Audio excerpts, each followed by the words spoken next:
Olá, meus irmãos, olá, minhas irmãs, tudo bem? Que bom viver aqui um pouco na roça, né? No meio do mato. Tem a sua vantagem, né? Mas tem os seus desafios. Acabei de chegar do mato, fui pegar um pouquinho de jiló, olha aqui. Vamos botar, né? Muita gente odeia jiló, né? Mas hoje a gente vai comer um pouquinho de jiló, né? E tem sempre comida.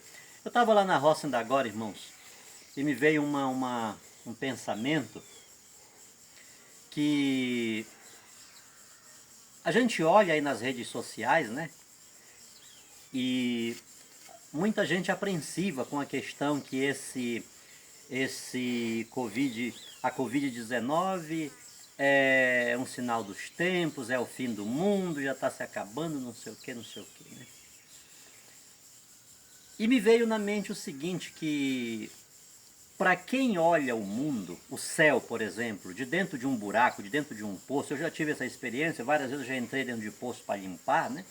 Esporadicamente tem que entrar e limpar. Então, quem olha para o céu de dentro de um poço, o céu é pequeno.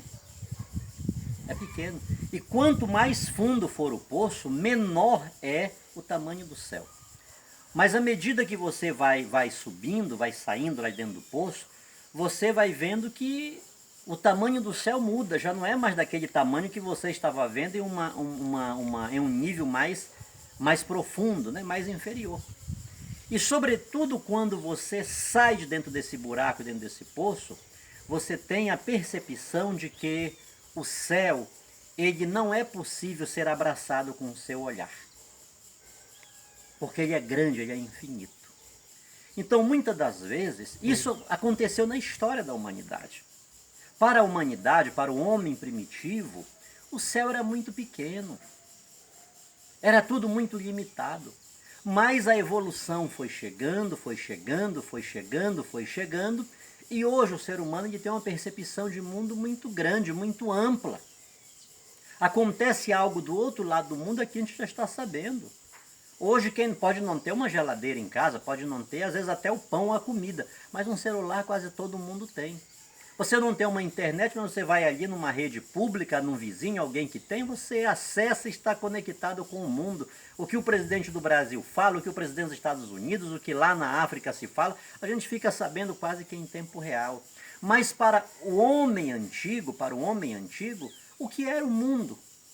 O mundo era restrito, o mundo era pequeno. Era como olhar para o mundo de dentro de um poço, como olhar para o céu de dentro de um poço.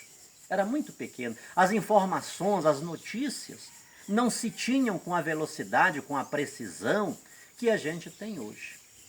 Então, queridos irmãos, queridas irmãs, hoje ainda eu mandei uma mensagem para uma pessoa que falava comigo sobre esses grandes acontecimentos e eu falava exatamente isso. Preste atenção que Jesus, São Paulo, ele achava que Jesus voltaria, ele veria a volta de Jesus. Por sinal, escrevendo aos Tessalonicenses, ele disse, nós os que ficarmos vivos, não seremos como os que já morreram, né?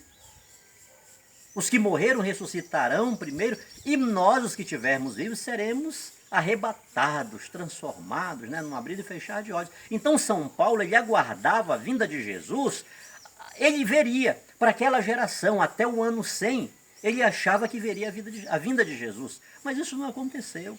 Não aconteceu com ele, não aconteceu com os padres apostólicos, e essa data da volta de Jesus foi se postergando, mas tragédias, esses sinais que se diz que precedem a volta de Jesus, fome, epidemias, turbilhões, furacões, tsunamis, terremotos, isso o ser humano já presenciou e não é de hoje.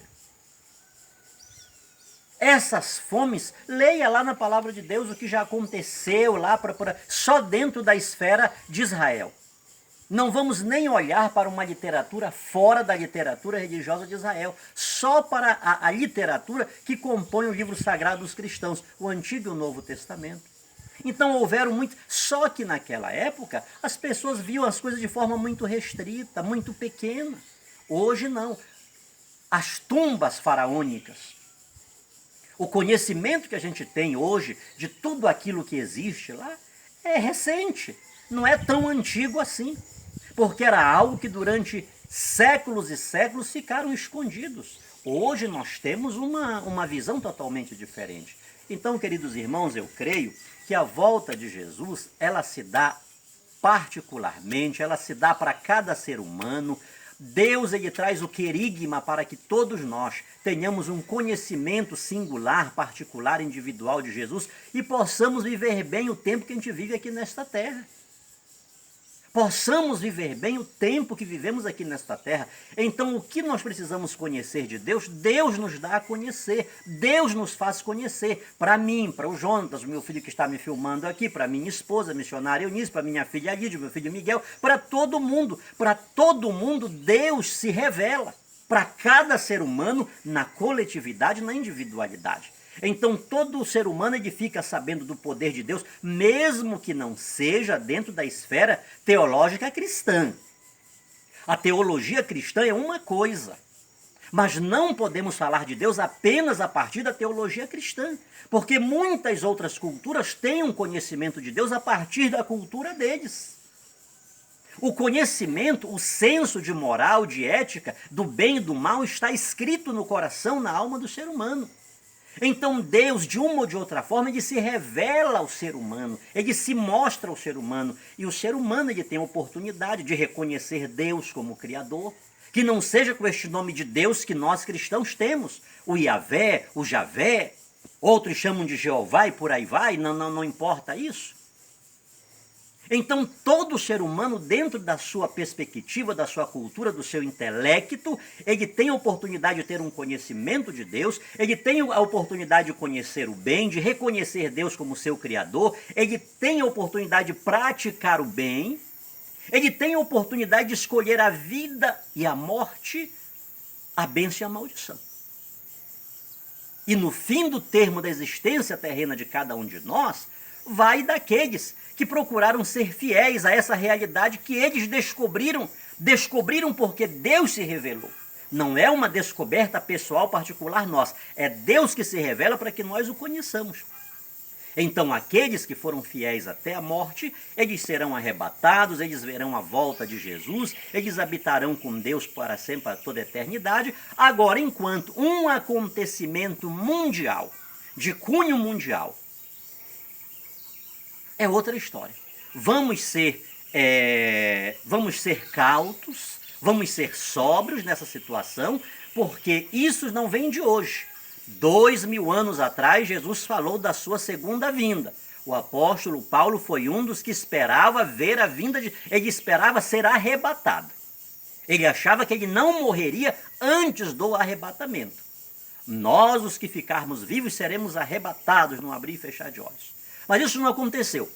Todos os cristãos posteriores que vieram depois dele esperaram a vinda do Senhor Jesus e 2000 anos depois nós continuamos esperando a vinda de Jesus Cristo.